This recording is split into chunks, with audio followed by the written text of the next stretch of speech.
បាទជំរាបសួរក៏ដូចជាសួស្តីបងប្អូនទាំងអស់គ្នាបាទថ្ងៃនេះតនេបងប្អូនហើយតនេនាំគ្នាមកដាក់មងហើយផ្លូវដល់ហើយបងប្អូនឧបសគ្គគ្រប់យ៉ាងបងប្អូនលិចម៉ូតូអត់លែងឆេះហើយបងប្អូនបាទឥឡូវយើងមកដល់កន្លែងដាក់ហើយសរេសរងអាងដាក់នឹងអាងដើម្បីបានត្រីបងប្អូនតនេអានេះវីដេអូចាស់បងប្អូនតាំងពីថ្ងៃបិណ្ឌ12 13បងប្អូនអត់នាំគ្នាទៅវត្តទេនាំគ្នាទៅរកត្រី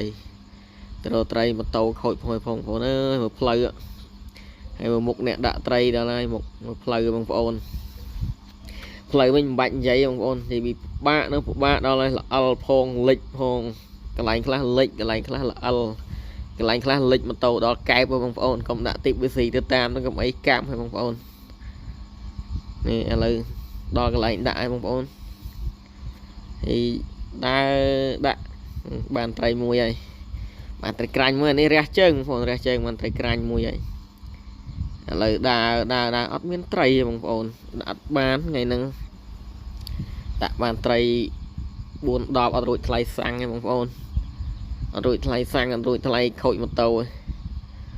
បែកកង់ផងឥឡូវយើងដល់កន្លែងយើងកាច់អុសកាច់អីដុតបងប្អូនដើម្បីដុតត្រី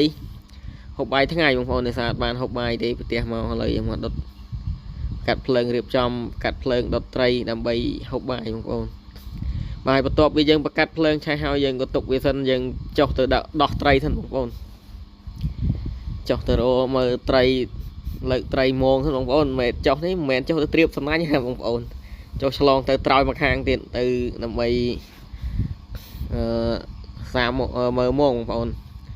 ហើយបន្ទាប់ពីយើងបកាត់ភ្លើងឆេះហើយឥឡូវយើងបានត្រីមកយើងមកដុតគួយហូបបាយជុំគ្នាបងប្អូននិយាយថាយូរបានដើរម្ដងបងប្អូនអើយមានអារម្មណ៍មួយថាលហើយខួរបងប្អូនដោយសារយើងនៅតែធ្វើការពេកទំមមានពេលតនេបានដើរលេងម្ដងជុំគ្នាសប្បាយបងប្អូនសប្បាយមួយយ៉ាងមានអារម្មណ៍មួយថាលហើយខួរបងប្អូនហើយមកដល់កន្លែងនេះយើងក៏បងសណាញ់ហ្នឹងអត់ចូលត្រីទេចូលតែខ្យងបងប្អូនខ្យងពងក្រហមបងប្អូនអាហ្នឹងនឹងគេហៅខ្យងអីទេមិនដឹងថាខ្យងថៃឬខ្យងវៀតណាមទេអាហ្នឹងខ្យងអីទេខ្យងហ្នឹងហើយបងមកខំទាញលោបមកហើយចាំអ៊ុតមើលទាំងអស់គ្នាបងប្អូនចាំមើលបានត្រីឬមួយក៏អត់បងប្អូន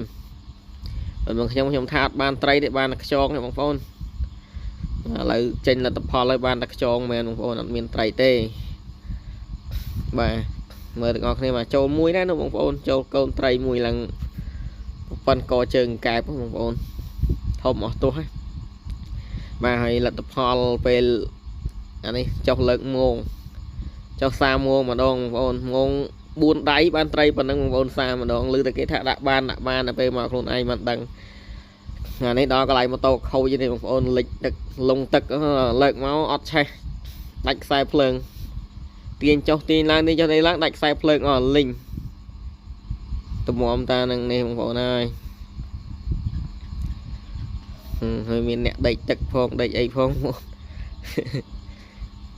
ចិត្តឆាបងប្អូនធ្វើចុះធ្វើឡើងចង់2 ម៉ោងបងប្អូនបានរកកន្លែងដាច់ខ្សែភ្លើងឃើញបានធ្វើវាឆេះវិញបងប្អូនបាទខ្ញុំមិនថាជីវិតយើងនេះអត់ហូបក្តីសុខឲ្យខ្លួនឯងតនេមិនចង់ឲ្យរវល់ទៅខូចម៉ូតូបងប្អូនជិះម៉ូតូដីរាប់គីឡូបងប្អូនអើយជិះទៅមកអស់សាំង4 លីត្រហើយលទ្ធផលអត់បានត្រីទេបងប្អូនអីដល់ហើយបងប្អូនកុំភ្លេចជួយ like ជួយ share ជួយ comment ម្នាក់មួយផងដើម្បីទទួលបានវីដេអូថ្មីពី page ស្រុកស្រែអន្តរនេសាទក៏ដូចជា channel ស្រុកស្រែអន្តរនេសាទបាទចុងក្រោយជូនពរពុកម៉ែបងប្អូនសុខសប្បាយទាំងអស់គ្នាបាទអរគុណច្រើន